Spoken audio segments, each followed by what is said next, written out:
This is the story of a beautiful place, known as the happiest place on Earth, and all of its history, its secrets, and its tricks that you may find if your mind believes in design, and you allow your heart to believe in magic.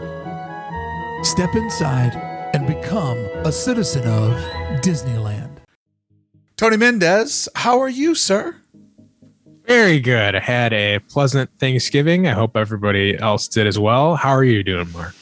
I'm doing so well that I forgot to say greetings, fellow citizens of Disneyland. It's time for another episode of Disneyland for Designers. And I'm just excited because the first 6 months of the park reopening has been an interesting time where it slowly sometimes feels just like 2019. And then other times you can see that there's budgeting and cutbacks. And one of the things that made me really excited was when they did the D23 halftime show, whatever this thing's called. I'm not really sure what this event that just happened. There was Saturday before Thanksgiving, which is like such a weird date for this event to happen. But it did happen. And Josh D'Amaro went out on the stage and talked about all the new projects that are happening at the park level, which is the level of the corporation that I like. I'm not really a movies guy, definitely not a merchandise guy. I hate merchandise. Spent too many years designing it to ever fully be able to enjoy it. But there was a lot of park announcements, like a lot. And some they were kind of stretching to make a headline. But overall, if you look at it, there's still a lot of money flowing, a lot of projects flowing. And as you know, one of my favorite things about the park is the Sim City nature of Disney parks. And the game's still being played. There's still a lot going on. And keep in mind, Tony, that next year when real D23 happens, they will have to have something else to wow us. So as it was pointed out to me by an executive at the company, this is the end of the Chapek programming. Or I'm sorry, this is the end of the Iger programming. Next fall here in Anaheim is when we'll start to see what Chapek is building with and what his vision of construction and everything looks like. Because, we're still in, the last days of the Iger leadership. So it was a lot of stuff. And I was excited to see some new construction and park news. Yeah, let me ask you. I mean, we took a little bit of a break, obviously, for the holiday. Yes, much needed. Were you chomping at the bit a little bit when you kept seeing all these headlines popping up? Or were you like, no, I can pace myself. I'm good. I can wait. I can hold on. They do it to me every time. If I'm at the park doing something, that's the day that there's breaking news and it would be convenient to be sitting at home where I could crank out a video.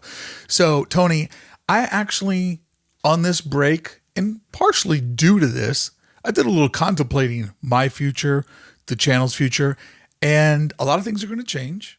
And one of them is I'm not going to race to be first anymore. Like somebody else can have that race. When I saw just a constant stream of Toontown videos, just one after another, and because I subscribe to a lot of these channels, I watch a lot of my peers' channels.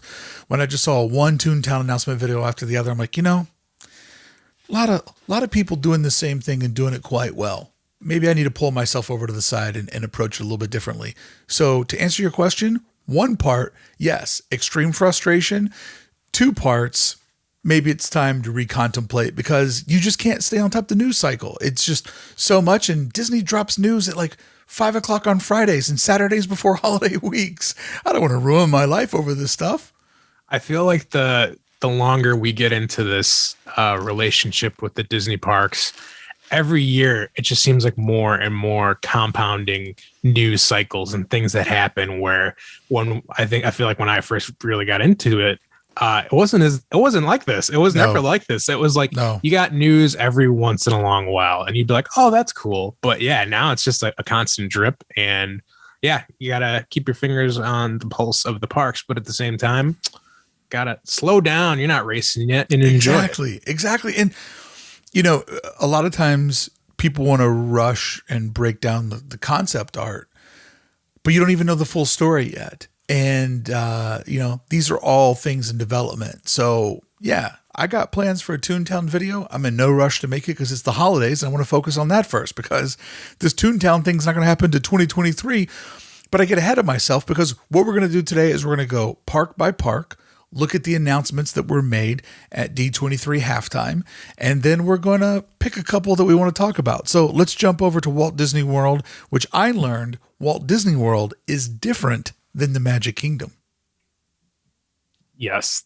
Magic Kingdom is Magic Kingdom, and Disney World is the resort itself. So exactly. There you go. Because when you come from the Disneyland resort and our park is called Disneyland, it's an easy mistake to make. But Magic Kingdom turned 50. Also, Walt Disney World turned 50. But don't get confused. Like Santa Claus and Jesus, they're two different people. Yeah, it's two different things, and you got to watch out when you're out there. And I guess on YouTube too, because people will point it out to you that two different things. That in the Spain Pavilion. So let's jump in. They talked about the Festival of Fantasy Parade will be returning to the Magic Kingdom. Mickey's Magical Friendship Fair, a new castle forecourt show. And they also talked about there will be a new cavalcade coming to the Magic Kingdom. I think really the only thing here that captures my imagination is just the fact that they can actually do shows in front of their castle. With Cinderella's castle being so epic, having that stage out front, that's a really interesting opportunity for the community of Disneyland. The hub is massive. I fell in love with that hub, as you know. That stage is really enticing. So programming there is something that I'm really, really interested in. It's almost like if they turned 50 and they decided to use it for something, it would have been a really, really good judgment call. Oh, it's the 50th? I didn't know. That's interesting. Yeah, no, I love that giant stage. I'm really glad that it sounds like they're going to be utilizing it a little bit more, and they've got some stuff going on. I was kind of skimming through these headlines, and the thing that caught my eye was the railroad is finally coming back. So at Disneyland, it's been open this whole time, but their railroad out there has been closed for like probably since the beginning of the pandemic. I can't even remember, but it's been really bumming me out because as most of you guys know, the vibes are on the trains. You got to take a lap. You got to get a lap. But obviously with Tron construction, a lot of refurb stuff happening. It's been just, a lot of work that's been going into it. So I was very, very pleased to see that finally the Walter E. Disney Railroad train engine 1 is returning. It's back in service. So good on you, Disney World. I'm looking forward to when I go out to the park in March, riding that train. Because a couple of things that I'm really looking forward to on their train ride is that I've walked through their Main Street USA train station, but I didn't really get to experience it. And it has like an old New York vibe. Like I know that it's not as big as Grand Central Station in New York City, but it has a similar vibe with the way that the roof canopy's done and the different stairwells and stuff. So it has sort of that New York vibe. And I'm also very excited to be able to interact with the Fantasyland train depot. That station looked absolutely gorgeous to me. And then something I got to see on my last day there is the way that their Rivers of America interacts with the train line. I'm very fascinated to see that. I mean, the train just comes up and just runs right on the edge of the river for a while, and you go across a bridge. So very excited to finally do my first lap on that. And it's just so different. It's such a different path than what we have here at Disneyland. And Galaxy's Edge is really to thank for making an improved train experience in Disneyland. Going over those waterfalls on the back of the Rivers of America. And over my break, my wife's parents were in town, and we took them out to the park for their first ever Christmas visit, vlog coming soon. And we caught, when we're coming around the bend there on the Rivers of America, we caught just the back of the Mark Twain. And so we're on the train and the Mark Twain's just going up towards Frontierland. I'm like, it's just so epic how it all layers and frames together. So I'm looking forward to some of those layering moments out in the Magic Kingdom when I get on their railroad. Let's move over to the park that I think that I like the most out east. Let's go over to the Epcot Center, it's just Epcot. Can't add the center to it. I'm a noob, Tony. I'm a noob at covering this park. It's all good. You had a good time while you're out there. You get a free pass because you're new and you still have stuff to experience, man. You got all sorts of stuff.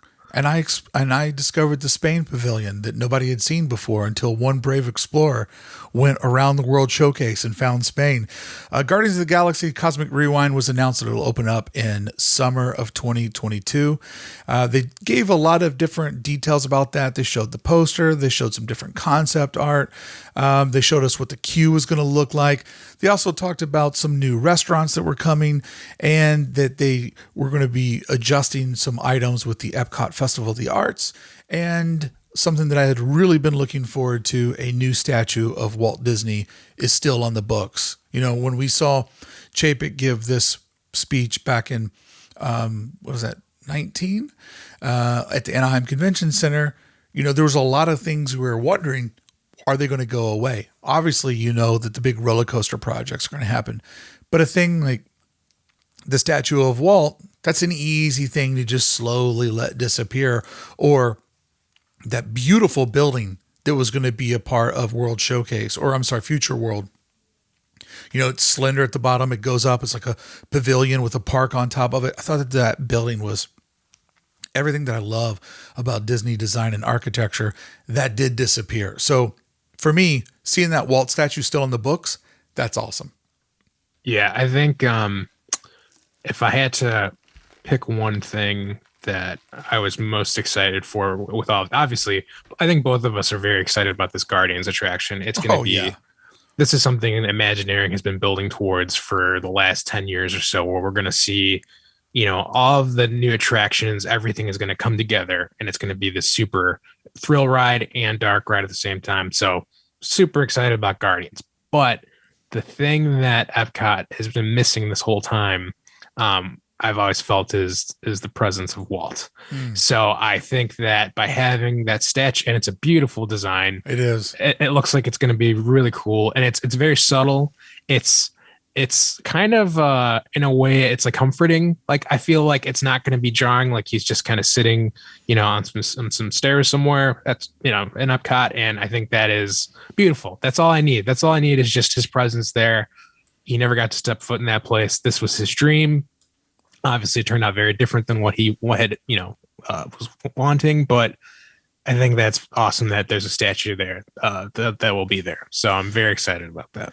I think a lot of people too, when there was not a lot of activity over the 50th anniversary, I started to hear some, you know, super fans, informed fans say, you know, are they canceling Walt? Are they trying to get away from Walt? Because, I mean, the time period that he was in is grossly outdated to the time period that we live in.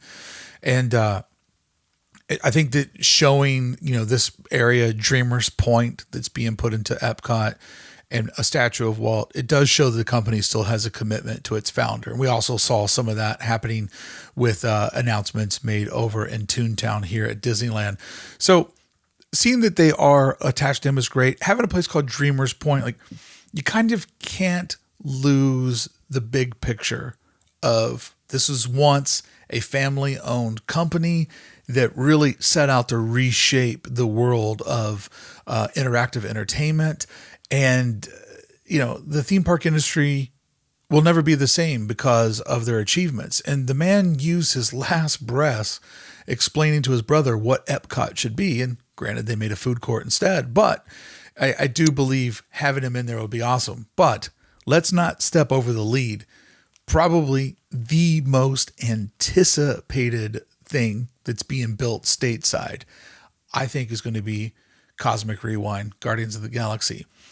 I'm a little bit nervous about if I can ride it, if I can handle it, because that intense reverse launch looks like I might just start this thing already feeling like I hate my life. But motion sickness aside, the idea of being able to be in an omnimover and going through a ride that is perfectly curating your view. This is the Haunted Mansion meets a roller coaster meets a flight simulator, right? I mean, think about the three different technologies. We're using roller coaster as our track layout. We're using an Omnimover type cart to get the perfect view. And then we're using everything that we've learned with simulators, from starting with Star Tours, working our way over to Millennium Falcon, working our way over to the pre-show of Rise of the Resistance. It's these three magic tricks coming together in a world of characters that's very bold, very loud, very rock and roll, colorful. Anything's possible. It's fast. It's funny. It's exciting. Like, just a perfect blend of ideas coming together. Still wish they'd find a way to hide that show building. That thing is massive. But it's too big. It makes me happy because I'm like, okay, well, it can't be that short, because that is a giant, giant box. Like, I think that we're going to get some mileage out of that thing. When we move over to Hollywood Studios, they said that they will be bringing back their Fantasmic. And when Fantasmic returns, it'll have a new segment, including Frozen, Aladdin, and Moana. So that was the only thing for that park. That park obviously has gotten a lot of love over the last couple of years with the Toy Story Land being put into it. That's where the East Coast Star Wars Galaxy's Edge resides. There's also a little hotel on the outer rim of Hollywood Studios. I would be really curious. I almost said excited, and I wanted to use my words properly. I'd be very curious to see what Fantasmic looks like in captivity. Because out here, Fantasmic lives out in the wild. And I absolutely adore that some genius stood in front of Riverbell Terrace with a couple of executives next to him and said, we could do the show here. And they're like, where? Here. Just pointed over at the river. What do you mean here? Well, we'll use the island as a stage. We'll use the river as a parade route. We'll use the sidewalk and streets that we're in as seats for the amphitheater, and then we'll use the buildings up behind us to house sound, visuals, and technology. We'll just do it right here. And you know that they were like, what? You mean to tell me we're going to transform the Rivers of America every night in the summer into a show that we do twice nightly? Yeah, let's do that. Like, that is so crazy ambitious to come up with something like that. And Fantasmic is the best nighttime show that exists on the West Coast. So when I try to explain to people the difference between the two parks, that's one of the things that I talk about. In Disneyland, everything has to do three things or it doesn't make sense because we have a shortage of land. But over at Walt Disney World, they can just build an amphitheater and say, that's where this lives. And when I see what they use as a steamship for the grand finale, it makes me laugh every time. It looks like a boat that I could afford. Like, it's so bad. Yeah, that's Fantasmic out there. I have yet to actually see, but I know they have that massive amphitheater. They have like fast passes for it. I think there's like seating and stuff. So yeah, it's its own thing. It's its own draw. It has its own designated space, and I do feel like because it's got all that extra space, you know, how does it stack up to Disneyland? Because yeah, Disneyland's is freewheeling, man. They went for it, and it's awesome. And I think because it's on the Rivers of America, it's like a multi level experience where it's like, oh my gosh, I'm in New Orleans Square, but I'm also looking at the Mark Twain, and it's on the Rivers of America, and there's Tom Sawyer Island. So it's like all those layers that make it, you know, chef's kiss, where it's like this thing where, yeah, that version, it's just in, you know, it's in its own spot, and I have yet to see it. So hopefully we'll be able to check it out. And there's still people in California that are trying to get over to Pirates and Haunted Mansion and Big Thunder. Like, three of the heaviest hitters all rely on the space that's being converted over into an amphitheater where people are sitting. Like, whoever sold that to management is the greatest pitcher in the history of Disneyland pitches. I mean, that is like, just to get people on board to like, all right, well, let's run the numbers and see what it's going to cost. It's wild, man. The only thing that I can think of that's been crazier in the history of business, when some maniac somewhere said, I know your football team's called the Cleveland Browns, and I have been hired to create a logo for you, and here it is. It is a orange helmet with nothing on it. Like, it's so genius. The Cleveland Browns are one of the best branded teams in sports, and it's so bold and daring to be. The logo is a color that is not the name of the team. It's great. I wonder too, because I'm trying to think of Hollywood Studios setup, but I feel like Disneyland also has the added benefit of you got churros right there, you got popcorn, you got turkey legs. They're all right there. So if you're, getting a little misty eyed and you're seeing all your friends float by, you could still go, you know what? I could really go for right now a turkey leg. I'll see you guys. I'm going to go head over there. Or you got that captive audience. Like everybody's sitting there. They're getting bored. You know what? Those turkey legs smell good. I'm going to go get, what do you want? You guys hold my spot. What do you want? And you get the scout that goes off and hunts for the family and brings back the kill. Yeah. Seeing Fantasmic in captivity, that's something that I'd be curious to see. Moving over to Disney's Animal Kingdom, a park that really surprised me. I ended up liking it way more than what I thought I would. Finding Nemo, The Big Blue and Beyond, the replacement for Finding Nemo, the musical is coming to a theater. I don't know. I didn't do any shows at Animal Kingdom. I don't even know where this thing is at Animal Kingdom. Like, don't they also have a Finding Nemo thing over at Epcot, like on the edge of Future World? Yes, they do. They have they have an attraction, which is basically the Little Mermaid attraction where you go like in the clamshell. Same thing. It's like a dark ride for Nemo. And then they also have the Turtle Talk with Crush thing. They have that in there. So they got like a handful of Nemo attractions and then now the show. But I guess this was already an existing show. Yeah, I'm the same way, Mark. I don't really do a whole lot of these. These are for families and kids and stuff. So I don't really partake in a lot of these shows. But yeah, that's cool. They're more shows are a good thing.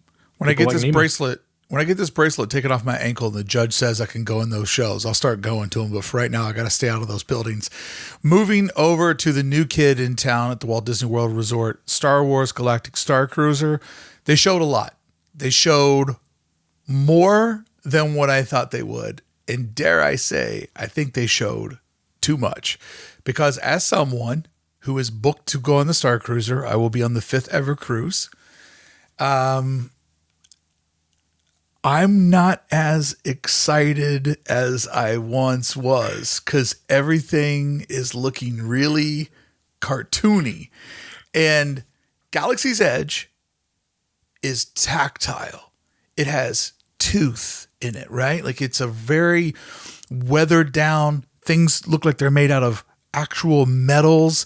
And everything that I've seen from the hotel looks like it's made out of plastic. Like when I saw our boy JD Smooth in the cockpit pushing some buttons, I'm like, oh God, this doesn't even look as good as Star Trek. Like, what's going on here? So have I been doing this job now officially long enough to where I'm really jaded? Or Tony, did it all look a little bit less glamorous than what you had imagined? Let me tell you something, Brickey.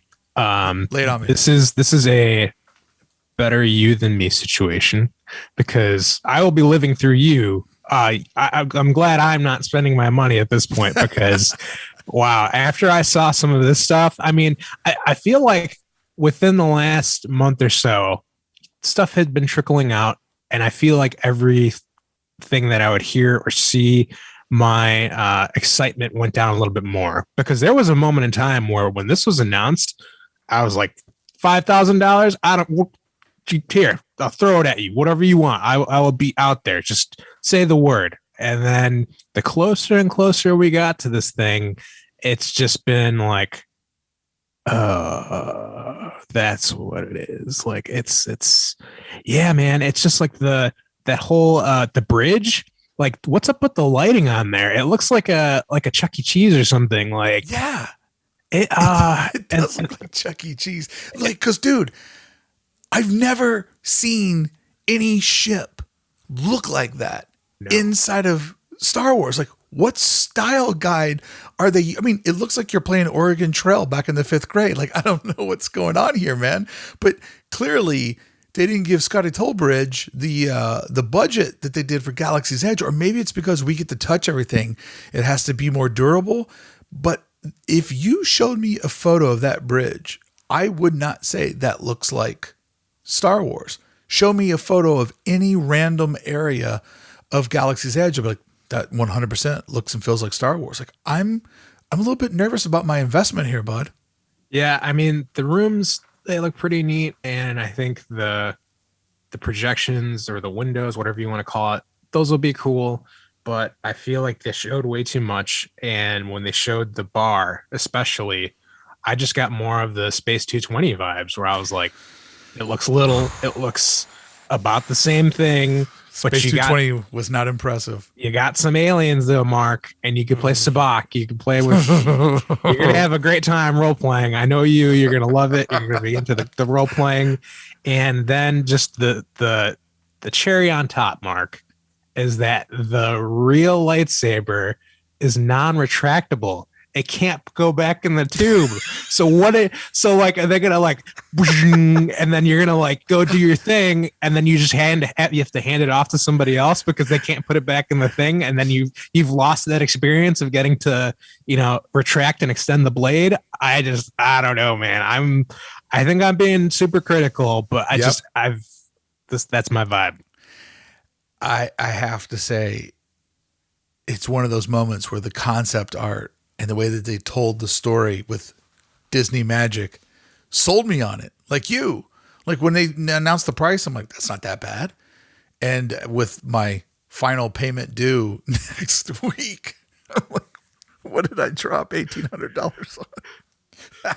This is a lesson learned, Mark. I think we've seen the magic of concept art and the folly of buying into the hype sometimes, but who knows? Maybe we're wrong. Maybe it's just the lighting for these specials. They're trying to sell it to families, whatever.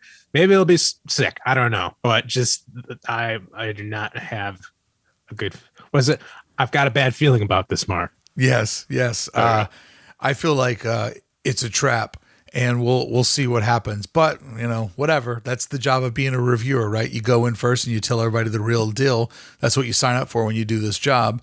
Like Space 220, it was a fine experience. But once again, my expectations based on the comp art and what they told us and then how it actually came together. When I dreamed of going to space, I didn't think the first thing I would see would be exit. The word exit everywhere I looked. Like, I understand safety first at Disney, but you gotta do something with those exit signs that's all you see. And why are the astronauts in Space 20 so cartoony?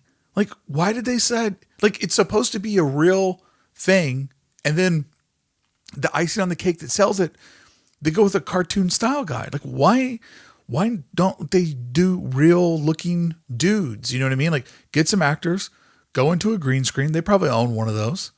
Shoot some stuff. Build some models. Shoot some stuff. But I don't know, man. I know computer animation's a lot cheaper, but this is a restaurant inside of Epcot that's promising taking people to space. This is a Star Wars hotel. Like, I don't know. If I feel like I've lived in a Star Wars cartoon, I'm going to be upset because you know me. I watch everything Star Wars, but I don't watch the cartoons. I think the first move you do as soon as you get on the Star Cruiser is you go up to a cast member and you go, where am I finding your ball pit? Because that's what it looks like. It looks like Chuck E. Cheese. Which way to that pizza buffet? I need to get me a couple of slices to get going. I'm hungry. All this travel into space makes a grown man hungry. Another thing that they talked about that they were excited about was Project Exo, where they're going to use a exoskeleton attached to a human.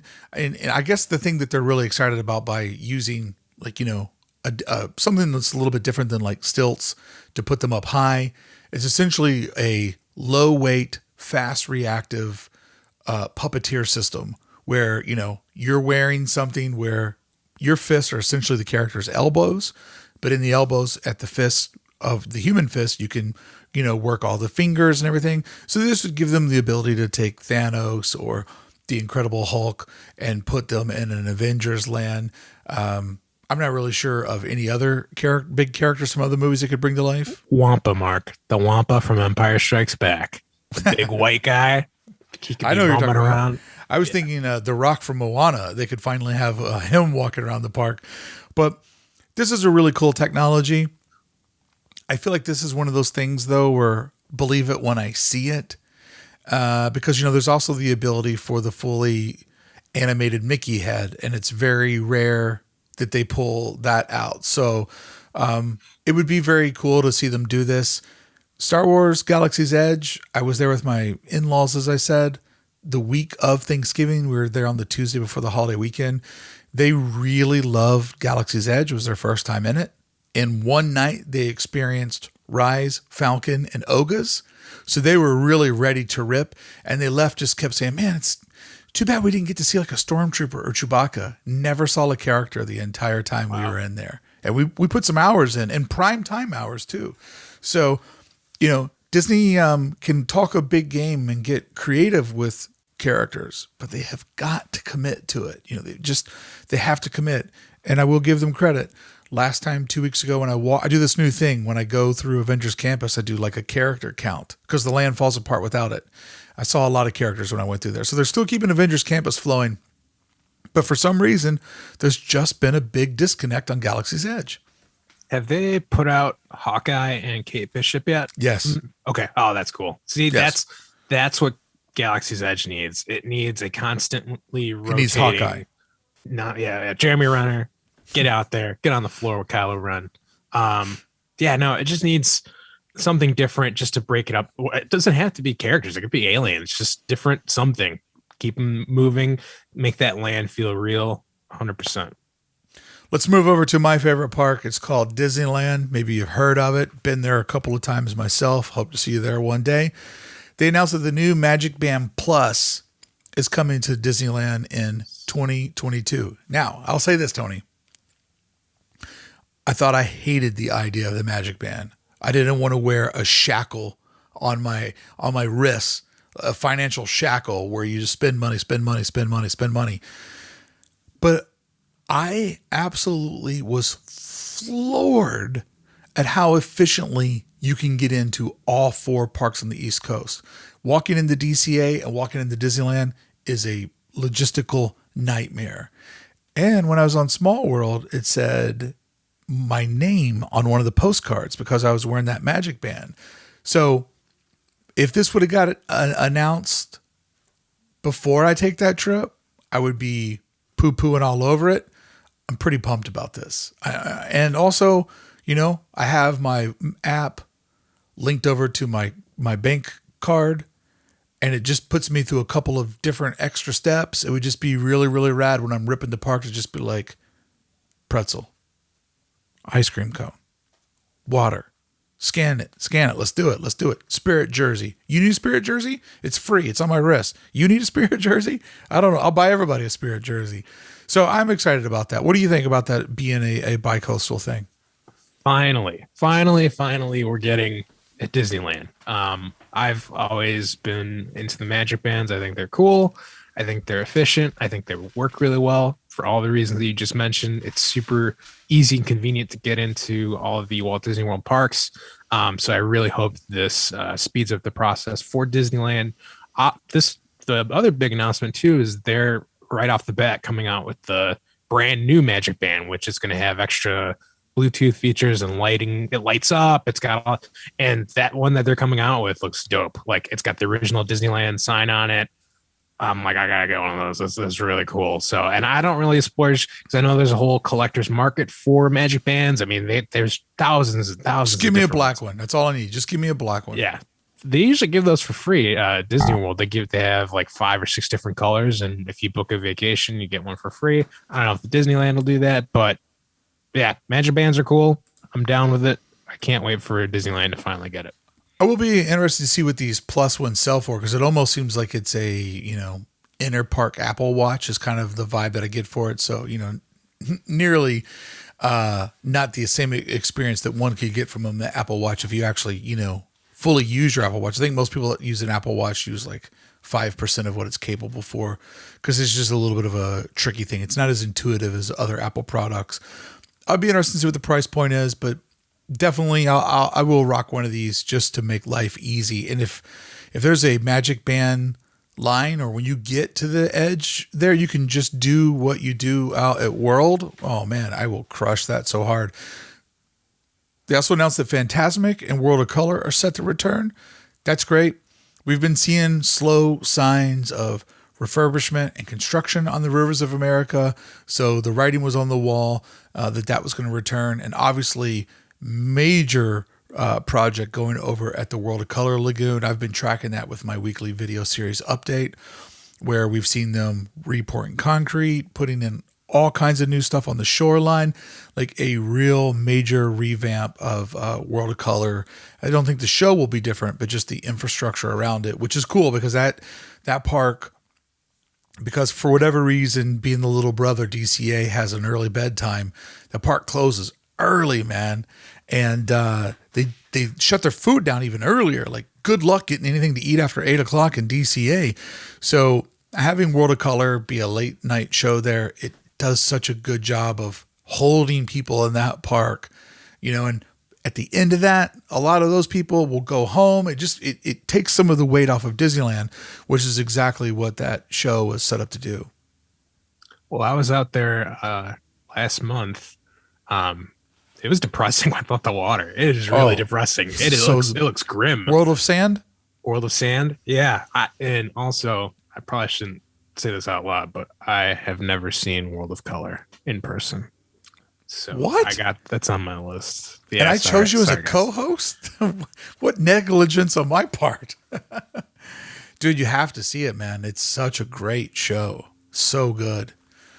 It's awesome, man. When the water separates and Mickey Mouse comes out of the water and he's just like waving at you and then he goes back down into it. I don't know how they do it, but it's amazing, man. It's on the list next time for sure. All right. They also showed us some things would be happening with Downtown Disney starting in 2022. I'll be getting into this into greater detail in a series of videos I'll be working on in the new year. But there is a big thing that I haven't really seen anybody pick up on.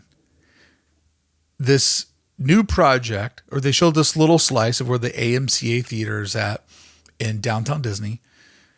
They're going to, and I had talked about this in earlier videos. Like, if you take out the theater, it gives you the bandwidth, the space to create like a cul-de-sac or like a T of Downtown Disney, where Downtown Disney is like a straight line. But when you get to the end, it could be like a village of shops. It could be more rounded because the AMC theater takes up so much space. So when we learned that they're going to be crushing from Starbucks to Earl of Sandwich, don't worry, Tony, there's still one in my neighborhood. We're taking all of that out. That gives a really big footprint. But a similarity between this project and what we saw over at Toontown is they're really bragging about adding in green space, open space. Okay, so this new development, if you look at the comp art, there's a big grassy field there that they say is entertainment space. And when you look at what they talked about with Toontown, one of the things that they sold was Centennial Park and more green space for kids to play around.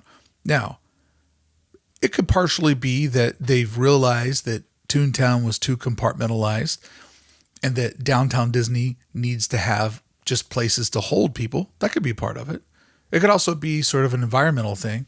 But what I see it as is when they're flirting with the city of Disneyland, or the city of Anaheim, feels like the city of Disneyland sometimes, as they're flirting with the city of Anaheim with Disneyland Forward, which is a massive project to sort of get better zoning laws where a piece of land doesn't have to be either entertainment, theme park, or parking. It can be a combination of all of those.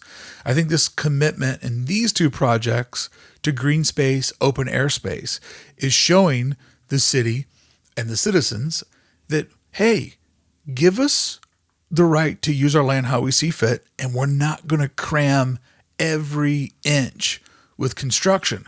We're going to let it breathe. We're going to make it beautiful. We're going to put green space. We're going to treat Disneyland, new constructions, much like you would treat a park. Give it a park-like vibe. Give it open air. Make it more environmentally friendly. So I really see these two projects, and the thing that Josh really bragged about both. I'm like, Josh, you're showing your hand here. I think that green space is because, they're going to be doing all kinds of stuff with Downtown Disney. I think the reason why that was the one piece of concept art that they threw out, and why when he was at the theme park convention that he really focused on that, is that's where they're going with design. That's what they need to convince everybody for Disneyland Forward. Your thoughts? R.I.P. Earl of Sandwich. I was super heartbroken about that. It's convenient, Mark. It's right there. It's cheap. I can walk there. I can get my Thanksgiving Day sandwich. It's gone. It's gone. Also, too, more open space. Do they not realize California is like crazy hot and people are trying to find shade? Like, where am I going to have my salt and straw? It's just going to melt in my hands all over me. Like, is that what they want? They want, all right, fine. More free space. Great. I'm super excited. That being said, I do agree with you. I think that there is a bigger play that's going to happen. And I've been predicting Mr. Toadland third gate for a long time now. Obviously, that's not going to happen, but a guy can dream, right? So we'll see what they do with it. But yeah. Yeah, I just think that it shows that they're kind of trying to go for a different kind of vibe. And I believe that when these two projects get done, when they're showing comp art for future things to come, it'll just help out when they say, no, this is the new direction that we're going in, where we have, a more environmentally open spot. And I do agree with you. Like, Toontown needs shade so bad. Downtown Disney needs shaded hangout spots. Like, if you get a salt and straw while the sun's still up, good luck, bud. You better run and gun that thing, because it's a matter of time before you've got sticky knuckles, which is something that I do not enjoy whatsoever. They also gave us a heads up that the Vacation Club DVC tower that's being added onto the Disneyland Hotel is still in progress. That construction project's happening. It looks really nice. It pertains to a small amount of people that are actually DVC. In a different life with a different wife, I would probably buy into the system, but I kind of already floated it. She's like, no, you're not spending money on that. That's too stupid. So I said, okay, you're right. And last but not least, they told us that the Main Street Electric Parade was coming back, but we already knew that it was coming back. I'm so on that parade. Like, I don't know. If they wanted to impress me, I would have loved to have seen either Paint the Night come back or Magic Happens returns. Main Street Electrical, it's great. It just doesn't, and it's nostalgic. But if I see it one time, that's all I need to see, and then I'll just avoid it. But if I'm a stone's throw away from Paint the Night or Magic Happens, I'm like, I could kind of go for a parade cart or two. Like, those have a lot of rewatchability for me. Main Street Electric, like, if I see it once, then I'm done with it. And I did go to Walt Disney World as a young child. And that's one of my earliest memories is, what's that? Pete's Dragon? With that annoying little dude on top. It's like, oh, hello, I can blow bubbles. So I do have nostalgia for the OG version. When I wrote it back when I saw it back in the 50s when I was a child. But yeah, I would pick other parades, but just good to see parade life coming back to life. I feel like Paint the Night should not only come back, but it deserves its own 8-hour documentary on Disney Plus, because it's that good. They could do the Beatles with Paint the Night, and I would totally watch it, because I love that show and I love that music. It's so good. Yeah, I don't really have the frame of reference. I mean, obviously it's a historical parade. It's everybody knows about it. It's beloved for a reason. But yeah, I don't really have that frame of reference, because I'm technically like fairly new to the Disney scene. So I'm sure like I'd be the same way, where I'd probably check it out once and then I'd be like, okay, that's cool. And I'd probably move on. But yeah, I'm glad they're bringing it back. At least they're doing parades again, which is important. Yeah, but it's good. Yeah. It's been fun seeing the Christmas Fantasy Parade. And have you ever heard that song? I don't think so, no. Yeah, they play it once during the parade. You got to really listen closely to hear the Christmas Fantasy Parade song. They only play it once, and you got to really kind of listen for it, because then it's not the same thing they play 50 times. Over in Disneyland Paris, beautiful park. Avengers Campus will be opening at their Walt Disney Studios park this summer. I cannot tell you how bad their Hollywood Studios park needs Avengers Campus. Like the area that is being built on was the most Six Flags thing I had ever seen inside the gates of a Disney park. Like it was just sad over there. Just asphalt, Costco size buildings with like, bad movie signs on the side of them because everything was themed around, movies, but, not like Who Framed Roger Rabbit. Like, I don't know. What's that movie where there's a asteroid that's going to come and kill everybody? Armageddon? Yeah, that. Wow. I think that's what it was. I think it was an Armageddon ride. I don't know. I just know that Aerosmith was involved, and so then I stopped paying attention. So they need that Avengers Campus really, really bad. Some of it looks like it's going to be a bit of a repeat what we have over here, but there's a couple of buildings that'll be really fun to see those come together. And I don't think I'll make it out to Disneyland Paris in 2022, but I could see me making my way there in 23. That is, if Omicron doesn't kill us all. They also announced new costumes for Mickey and his friends for the big anniversary they're having over there. That's not really breaking news to me, but I'm excited to see that Avengers Campus come together. Yeah, I'm curious to see the differences between Disneyland's and that one. And obviously, just anytime there's a new land that opens up, it's exciting. So I think that'll be cool. But yeah, I've never been over there, so I have like zero frame of reference for that either. Beautiful park. I mean, well, Disneyland Paris is a beautiful park. The thing across the Esplanade is quite frankly a mess, like a real mess. And now that I was kind of imagining a lot of Walt Disney World, the parks over there, kind of being like that Walt Disney Studios in Paris.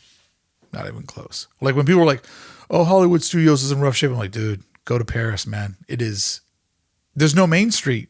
Like there's no main. You go into these giant food courts that are supposed to look like studio buildings, but it's like the biggest cop out ever to walk into like a big giant building. And then when you go through the other side, you're in the park. Like the design of the park is really weird. Like it really needs that body of water so you can actually walk it like a loop.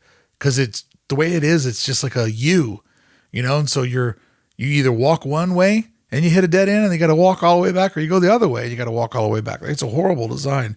Did they, I know they built that new Avengers hotel. Is that linked to their Avengers campus? Do you know? I don't know. That New York hotel? I don't think it's linked to the land. I mean, it's on the footprint. I don't think it's linked to the land. That would be sick, but I don't think the two are connected. Let's move over to the new kid on the block, Shanghai Disney Resort. They showed a little bit of stuff that's coming for their Zootopia land. I'm really intrigued at what this Zootopia land's going to look like, because the concept art is really, really out there. Like out there in a way where I'm like, that looks pretty ambitious, guys. Are you really building that? Or are you pulling a Star Wars hotel gimmick on us?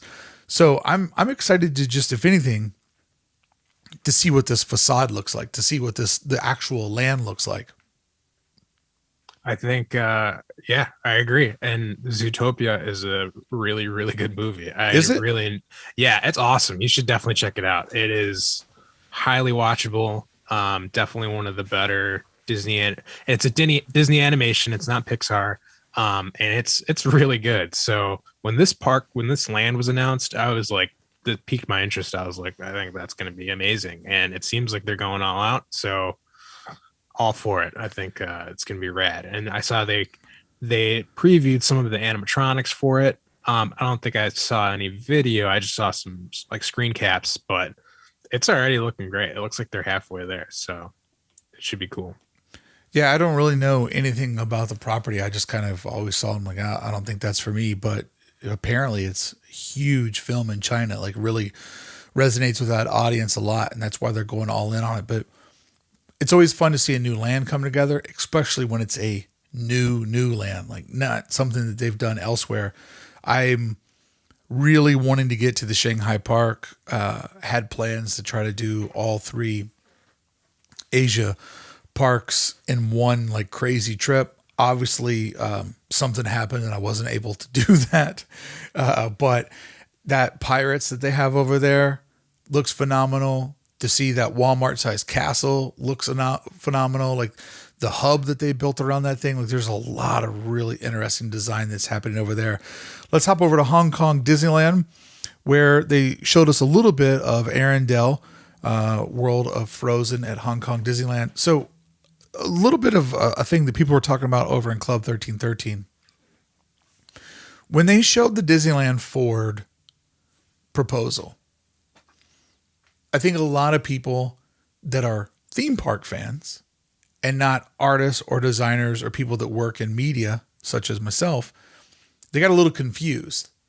When Disney said we could build things like what we're doing at Hong Kong Disneyland, they weren't saying we could build Arendelle as part of Disneyland Forward. What they were really saying is we could build things like this. And you know that this development is a really interesting project because it goes into brand new space. So you have to walk through a tunnel, like maybe a tunnel that would go under Disneyland Way, or a tunnel that would go through the end of Pixar Pier under Disneyland Way, or through the end of Critter Country. So you walk through a tunnel, and then when you get on the other side of the tunnel, there's 3 different areas. There is a very huge Peter Pan area. There is a huge Frozen zone, and then but not Frozone. And then there is also a huge what's that chick that needs the hairbrush? Chick that needs the hairbrush. You know?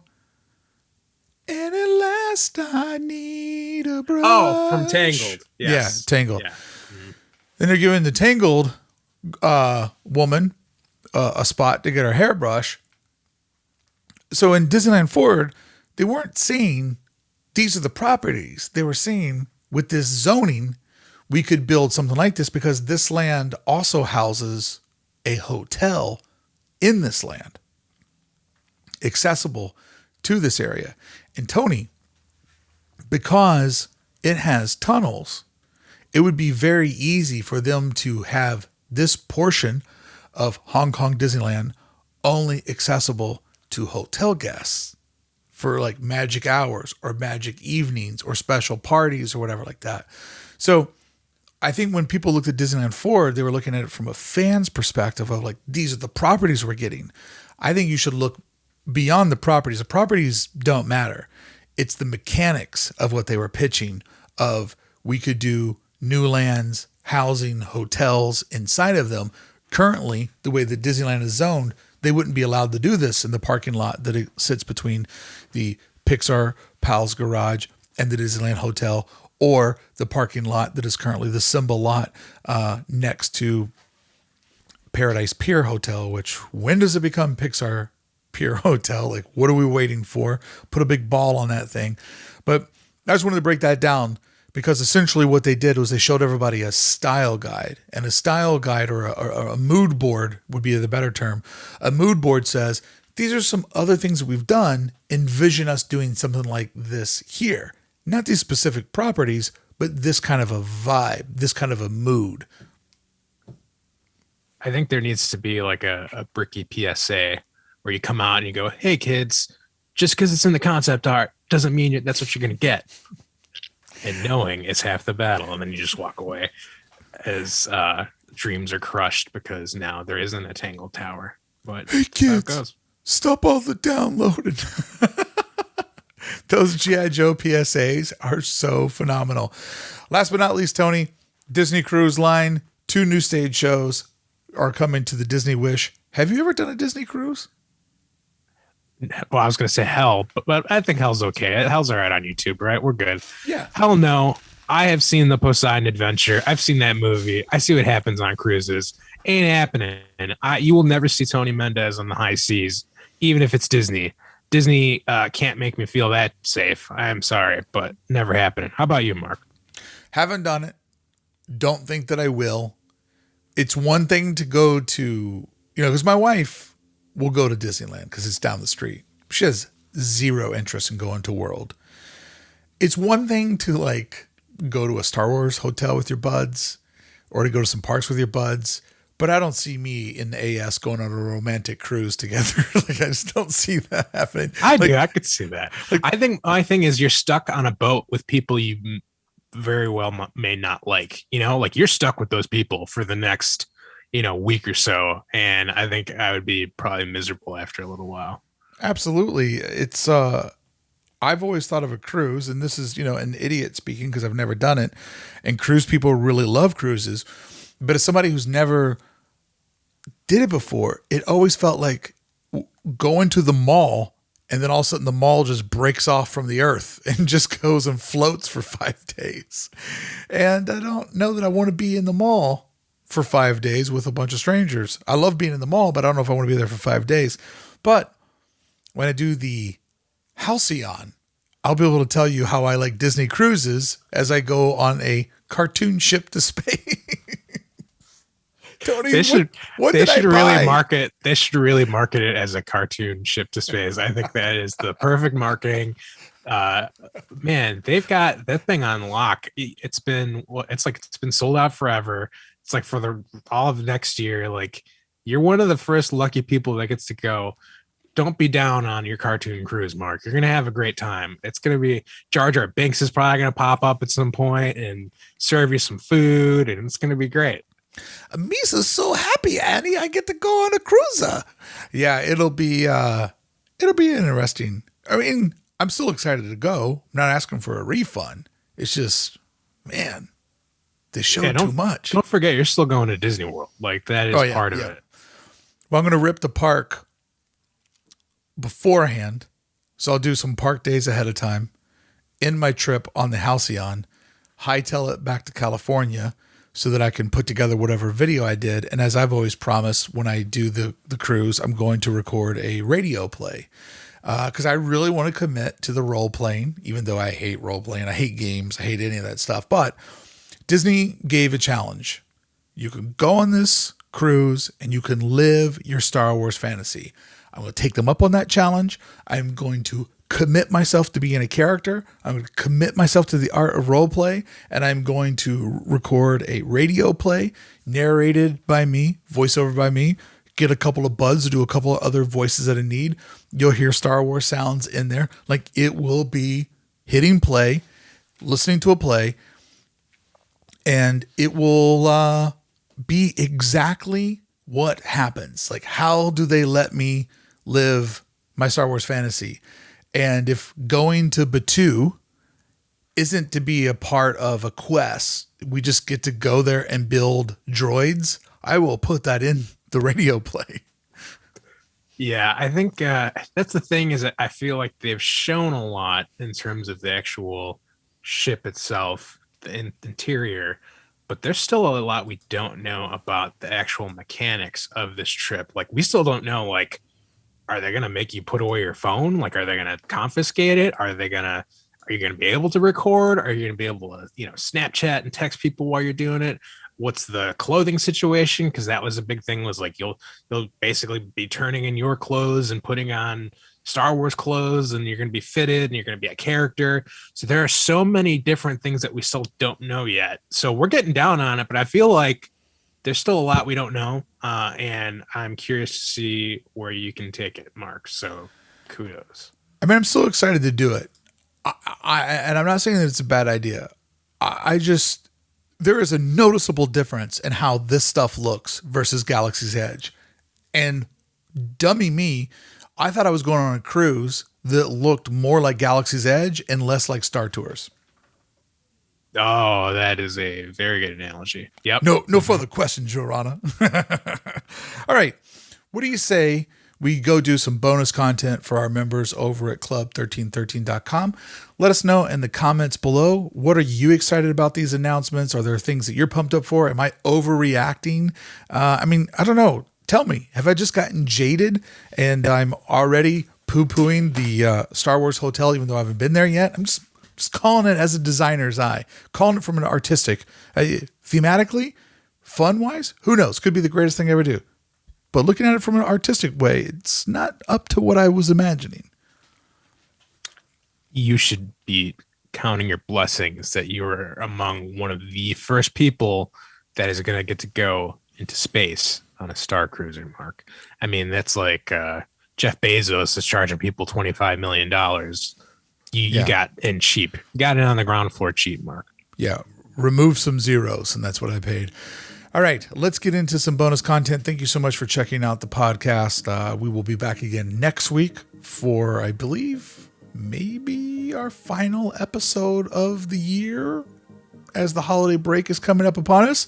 But thank you so much for listening to this episode of Disneyland for Designers. If you could, please subscribe to the channel, leave a comment below, and give this video a thumbs up.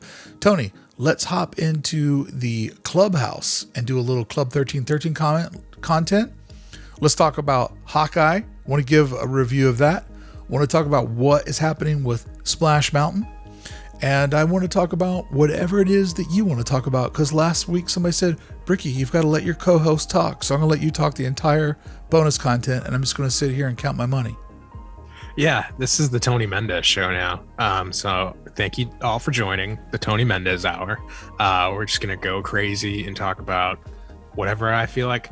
If I feel like talking about Chip 'n Dale Rescue Rangers, that's what we're going to do, guys. So I hope that's what you wanted. YouTubers. Hey, no. She asked for it. That's what she's getting. All right. We will see you next week with another episode of Disneyland for Designers.